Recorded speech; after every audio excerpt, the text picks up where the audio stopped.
Hello everyone! The technology I'm going to introduce to you today is microbial drug susceptibility testing. Antimicrobial resistance happens when germs like bacteria and fungi develop the ability to defeat the drugs designed to kill them. That means the germs are not killed and continue to grow. Resistant infections can be difficult and sometimes impossible to treat. Antimicrobial resistance is an urgent global public health threat, killing at least 1.27 million people worldwide and associated with nearly 5 million deaths in 2019. In the United States, more than 2.8 million antimicrobial resistant infections occur each year. More than 35,000 people die as a result, according to CDC's 2019 Antibiotic Resistance or AR Threats Report.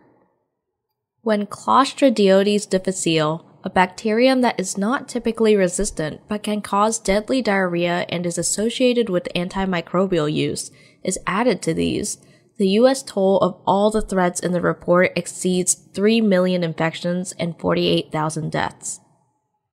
An important task of the clinical microbiology laboratory is the performance of antimicrobial susceptibility testing of significant bacterial isolates. The goals of testing are to detect possible drug resistance in common pathogens and to assure susceptibility to drugs of choice for particular infections.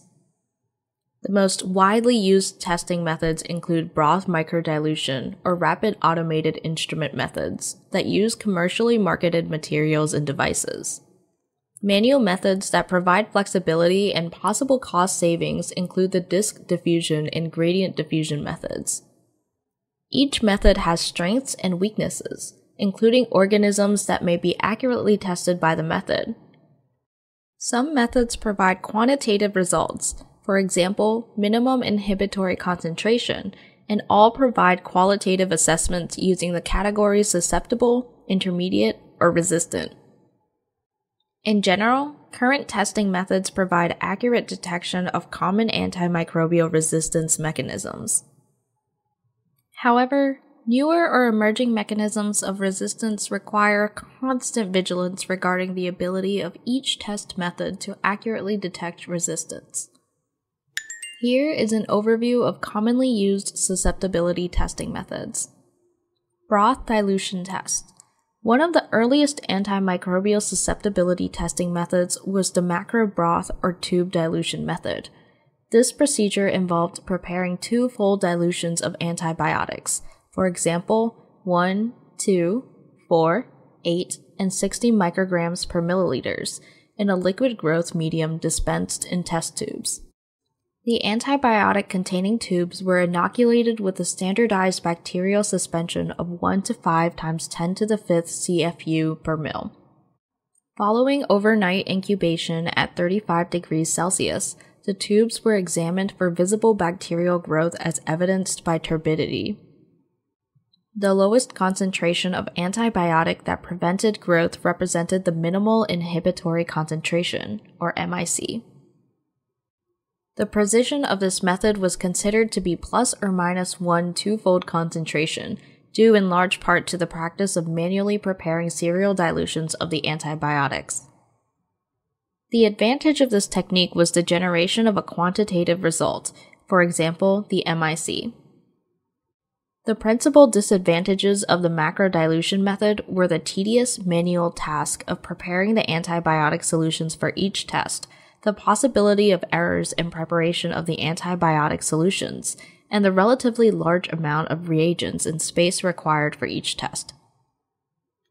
The miniaturization and mechanization of the test by use of small disposable plastic microdilution trays has made broth dilution testing practical and popular. Standard trays contain 96 wells, each containing a volume of 0.1 milliliters that allows approximately 12 antibiotics to be tested in a range of 8 two-fold dilutions in a single tray. Microdilution panels are typically prepared using dispensing instruments that aliquot precise volumes of pre-weighed and diluted antibiotics in broth into the individual wells of trays from large volume vessels. Hundreds of identical trays can be prepared from a single master set of dilutions in a relatively brief period. Few clinical microbiology laboratories prepare their own panels. Instead, frozen or dried microdilution panels are purchased from one of several commercial suppliers. The cost of the pre-prepared panels range from approximately $10 to $22 each. Inoculation of panels with a standard 5 × 10 to the 5th CFU per milliliter is accomplished using a disposable device that transfers 0.1 to 0.5 milliliters of standardized bacterial suspension into each well of the microdilution tray, or by use of a mechanized dispenser. Following incubation, MICs are determined using a manual or automated viewing device for inspection of each of the panel wells for growth. The advantages of the microdilution procedure include the generation of MICs, the reproducibility and convenience of having pre-prepared panels, and the economy of reagents and space that occurs due to the miniaturization of the test. There is also assistance in generating computerized reports if an automated panel reader is used. The main disadvantage of the microdilution method is some inflexibility of drug selections available in standard commercial panels. The antimicrobial gradient method. The antimicrobial gradient diffusion method uses the principle of establishment of an antimicrobial concentration gradient in an agar medium as a means of determining susceptibility. The e-test, or Biomaria AB Biodisc, is a commercial version available in the United States. It employs thin plastic test strips that are impregnated on the underside with a dried antibiotic concentration gradient and are marked on the upper surface with a concentration scale. As many as 5 or 6 strips may be placed in a radial fashion on the surface of an appropriate 150 mm agar plate that has been inoculated with a standardized organism suspension like that used for a disc diffusion test. After overnight incubation, the tests are read by viewing the strips from the top of the plate. The MIC is determined by the intersection of the lower part of the ellipse-shaped growth inhibition area with the test strip. Disc diffusion test. The disc diffusion susceptibility method is simple and practical and has been well standardized. The test is performed by applying a bacterial inoculum of approximately 1 to 2 × 10 to the 8th CFU per milliliter to a surface of a large 150 mm diameter Mueller-Hinton agar plate. Up to 12 commercially prepared, fixed concentration paper antibiotic discs are placed on the inoculated agar surface. Plates are incubated for 16 to 24 hours at 35 degrees Celsius prior to determination of results. The zones of growth inhibition around each of the antibiotic discs are measured to the nearest millimeter. The diameter of the zone is related to the susceptibility of the isolate and to the diffusion rate of the drug through the agar medium.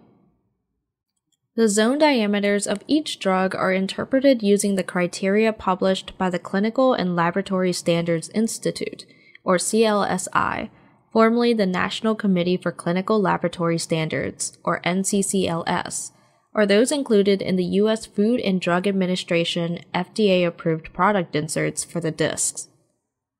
The results of the disc diffusion test are qualitative, in that a category of susceptibility, for example, susceptible, intermediate, or resistant, is derived from the test rather than an MIC. However, some commercially available zone reader systems claim to calculate an approximate MIC with some organisms and antibiotics by comparing zone sizes with standard curves of that species and drug stored in an algorithm. The BD Phoenix Automated Microbiology System, or BD Diagnostics, has a large incubator reader with the capacity to process 99 test panels that contain 84 wells devoted to antibiotic doubling dilutions and are inoculated manually. The Phoenix monitors each panel every 20 minutes using both turbidimetric and colorimetric, or oxidation reduction indicator, growth detection. Test panels for gram-negative, gram-positive, S. pneumoniae, beta hemolytic, and Viridans group streptococci are available. MIC results are generated in 6 to 16 hours. The VTech 2 system Biomeria is highly automated and uses very compact plastic reagent cards, the size of a credit card, that contain microliter quantities of antibiotics and test media in a 64-well format. The VTech 2 employs repetitive turbidimetric monitoring of bacterial growth during an abbreviated incubation period. The instrument can be configured to accommodate 30 to 240 simultaneous tests. The susceptibility cards allow testing of common, rapidly growing gram-positive and gram-negative aerobic bacteria and S. pneumoniae in a period of 4 to 10 hours. An older, less automated VTech 1 system is still used in some laboratories. The system is more limited with a 45-well card and does not include S. pneumoniae.